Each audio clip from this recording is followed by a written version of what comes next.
So now in this video we're going to look at a circuit fragment that I use in a lot of my videos. The purpose of this circuit fragment is that in a lot of circuits you have either a high input or output, or it's a low input or output.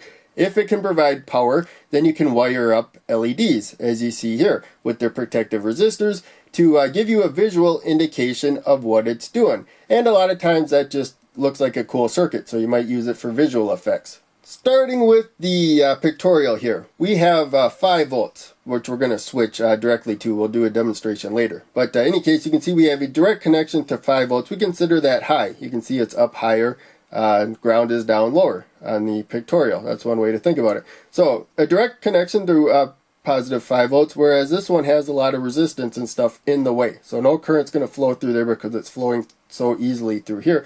And it works its way through the LED and resistor to ground. The red LED lights up. Now, if we switch to ground, which we're going to use with a jumper in this video, then this is ground here. All of this is in the way, so it's not going to affect that LED there. But if we use a blue LED here, as you can see there, then we work our way up here.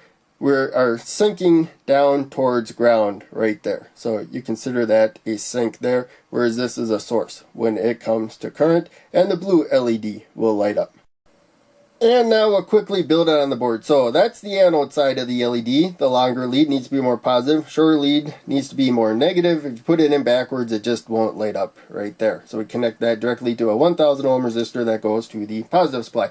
And then we have the red LED there. So the longer lead needs to be more positive. Shorter lead needs to be more negative. Anode more positive. Cathode more negative. There you can see they have the same current flowing through them. The blue LED is a lot brighter. That's why we have a higher value resistor protecting it. So we're going to put a jumper where they connect together, and then you can see that when we connect directly to a power supply, or relatively close to it, we have a red LED that lights up, positive supply. That's high.